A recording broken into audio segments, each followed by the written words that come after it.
নমস্কাৰ বন্ধুসকল, আপোনাক স্বাগতম জনাইছোঁ আমাৰ এই চেনেলটোলৈ।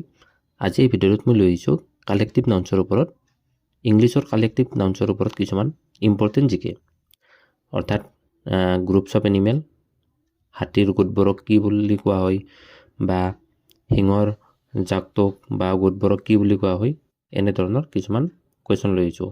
এই কুৱেশ্যন যোৱা 15 তাৰিখৰ এক্সামটোতো থাৰ্ড গ্ৰেডৰ আহিছে, 2টা বা 3টা আহিছে, গতিকে নেক্সট এক্সামতো অহা চান্স খুবেই বেছি আছে। গতিকে ভিডিঅ'টো শেষলৈ চাই থাকিব, ইয়াৰ পৰা এটা বা 2টা প্ৰশ্ন নেক্সট এক্সামটোতো থাকিব। Question number 1, a group of owls is called. ফেঁচাৰ গোটক কি বুলি কোৱা হয়, বা ফেঁচাৰ জাক বা গোটক কি বুলি কোৱা হয়? ইয়াতে অপশ্যন আছে পাৰ্লিয়ামেণ্ট, আৰ্মি, ছয়েল, ক্ৰিউ। গতিকে ইয়াৰ কাৰেক্ট এনচাৰটো হ'ব অপশ্যন নম্বৰ এ, পাৰ্লিয়ামেণ্ট। ফেঁচাৰ গোটক পাৰ্লিয়ামেণ্ট বুলি কোৱা হয়। Next question, a group of deer is called. হৰিণৰ এটা গোটক বা হৰিণৰ জাকটোক কি বুলি কোৱা হয়? ইয়াৰ অপশ্যন কেইটাৰ ভিতৰত কাৰেক্ট এনচাৰ হ'ব অপশ্যন নম্বৰ চি, হাৰ্ড। হৰিণৰ বা ডিয়াৰৰ গোটক হাৰ্ড বুলি জনা যায় বা কোৱা হয়। Question number 3, a group of fish is called. মাছৰ এটা গোটক কি বুলি কোৱা হয়? এই কুৱেশ্যনটো যোৱাবাৰ এক্সামত আহিছে, যোৱা এক্সামটোত আহিছে 15 তাৰিখত। গতিকে যিসকলেতো পাৰিছে আৰু যিসকলে নাজানে বা পৰা নাছিলে, মই তেখেতসকলৰ বাবে কৈ দিছোঁ। ইয়াৰ অপশ্যন নম্বৰটো হ'ব কাৰেক্ট এনচাৰ হ'ব চি, স্কুল। গতিকে ফিছৰ গোটক স্কুল বুলি কোৱা হয়। Next question, a group of insect is called. পতংগৰ গোটক কি বুলি কোৱা হয়? ইয়াৰ কাৰেক্ট এনচাৰ হ'ব অপশ্যন নম্বৰ এ, প্লেগ। পতংগৰ বা ইনচেক্টৰ গ্ৰুপক প্লেগ বুলি কোৱা হয়। Next question, a group of monkeys is called. বান্দৰৰ গোটক কি বুলি কোৱা হয়? বান্দৰৰ গোট বা জাকক কি বুলি কোৱা হয়? ইয়াৰ কাৰেক্ট এনচাৰটো হ'ব অপশ্যন নম্বৰ ডি, ট্ৰুপ। বান্দৰৰ গোটক ট্ৰুপ বুলি কোৱা হয়।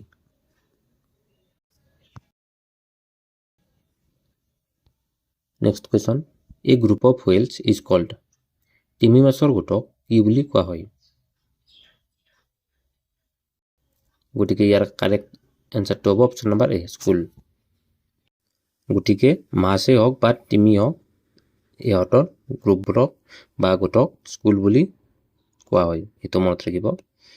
মাছ বা মাছৰ যদি ধৰি দিয়া নাম, সেইটো হ'ল স্কুল। ঠিক আছে। Next question, a group of lions is called. লায়নৰ গ্ৰুপক কি বুলি কোৱা হয়? ইয়াৰ কাৰেক্ট এনচাৰটো হ'ব অপশ্যন নম্বৰ বি, প্ৰাইড। সিংহৰ যি গ্ৰুপ আছে বা লায়নৰ গ্ৰুপ, সেইটোক প্ৰাইড বুলি কোৱা হয়। Next question, a dash of wolves, এইটো ফিল ইন দ্য ব্লেংকছ। অৰ্থাৎ wolvesৰ জাকক বা গ্ৰুপক কি বুলি কোৱা হয়? ইয়াৰ কাৰেক্ট এনচাৰটো হ'ব অপশ্যন নম্বৰ এ, পেক। wolvesৰ গ্ৰুপক পেক বুলি কোৱা হয়। Next question, a group of cattle is called. গৰুৰ গোটক কি বুলি কোৱা হয়? গতিকে ইয়াৰ কাৰেক্ট এনচাৰটো হ'ব অপশ্যন নম্বৰ বি, হাৰ্ড। গৰুৰ গোটক হাৰ্ড বুলি কোৱা হয়। নেক্সট কুৱেশ্যন, এইটো fill in the blanks. A dash of books, অৰ্থাৎ বুকছ বা কিতাপৰ গোট আছে, সেইবোৰক কি বুলি কোৱা হয়? এইটো সকলোৱে জানে। ইয়াৰ এনচাৰ হ'ব library. Next question, collection of flowers is called. ফুলৰ গোট বা কালেকশ্যনক কি বুলি কোৱা হয়? ইয়াৰে অপশ্যন কেইটাৰ ভিতৰত কাৰেক্ট এনচাৰ হ'ব অপশ্যন নম্বৰ এ, বুকে।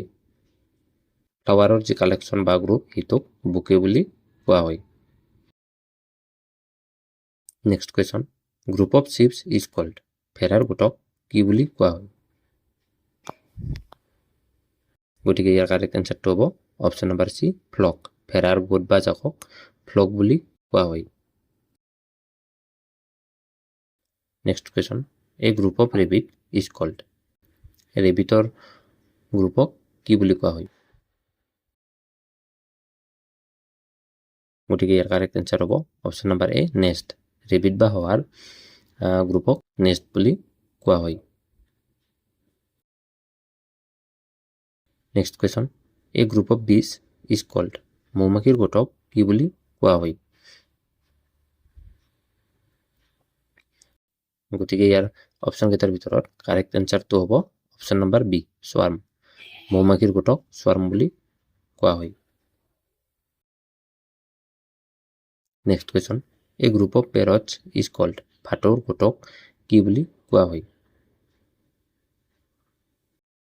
ইয়াৰে অপশ্যন কেইটাৰ ভিতৰত কাৰেক্ট এনচাৰ হ'ব অপশ্যন নম্বৰ ডি, কোম্পানী। ভাটৌৰ গোটক কোম্পানী বুলি কোৱা হয়। নেক্সট কুৱেশ্যন, এইটো ফিল ইন দ্য ব্লেংকছ। এই কাৰাভেন অফ ডেছ, অৰ্থাৎ অপশ্যন কেইটা যি আছে কাউচ, কেমেলছ, বেটছ, ইনচেক্টছ, এই চাৰিটাৰ কোনটোৰ গ্ৰুপক কাৰাভেন বুলি কোৱা হয়? গতিকে ইয়াৰ কাৰেক্ট এনচাৰটো হ'ব অপশ্যন নম্বৰ বি, উট, কেমেলছ। কেমেলছৰ গ্ৰুপক কাৰাভেন বুলি কোৱা হয়। Next question, a group of tigers is called. বাঘৰ গ্ৰুপক বা জাকক কি বুলি কোৱা হয়? ইয়াৰ কাৰেক্ট এনচাৰটো হ'ব অপশ্যন নম্বৰ ডি, এম্বিউজ। এই টাইগাৰৰ গ্ৰুপক এম্বিউজ বুলিও কোৱা হয় আৰু ষ্ট্ৰেক বুলিও কোৱা হয়। গতিকে অপশ্যনত এম্বিউজো থাকিব পাৰে বা ষ্ট্ৰিকো থাকিব পাৰে। যদি এম্বিউজ থাকে এনচাৰ এম্বিউজ দিব, যদি ষ্ট্ৰিক থাকে এনচাৰ ষ্ট্ৰিক দিব। ঠিক আছে। Next question, a group of cats is called. মেকুৰীৰ গোটক কি বুলি কোৱা হয়? ইয়াৰ কাৰেক্ট এনচাৰটো হ'ব অপশ্যন নম্বৰ চি, ক্লাউডাৰ। মেকুৰীৰ গোটক ক্লাউডাৰ বুলি কোৱা হয়। Next question, a group of cheetahs is cold.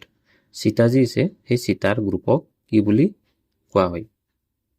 গতিকে ইয়াৰ অপশ্যন কেইটাৰ ভিতৰত কাৰেক্ট এনচাৰটো হ'ব অপশ্যন নম্বৰ এ, কোলিশ্যন। চিতাৰ গ্ৰুপক কোলিশ্যন বুলি কোৱা হয়। Next question, a group of goats is called. ছাগলীৰ গোটক বা গ্ৰুপক কি বুলি কোৱা হয়? গতিকে ইয়াৰ কাৰেক্ট এনচাৰটো হ'ব অপশ্যন নম্বৰ ডি, ট্ৰাইব। গতিকে আজিৰ ভিডিঅ'টোত এইকেইটাই কুৱেশ্যন আছিল। কুৱেশ্যনবিলাক বহুতেই ইম্পৰ্টেণ্ট। গতিকে ভিডিঅ'টো চাই যদি ভাল পালে লাইক কৰিব, শ্বেয়াৰ কৰিব আৰু কমেণ্ট কৰি জনাব নাপাহৰিব। ধন্যবাদ।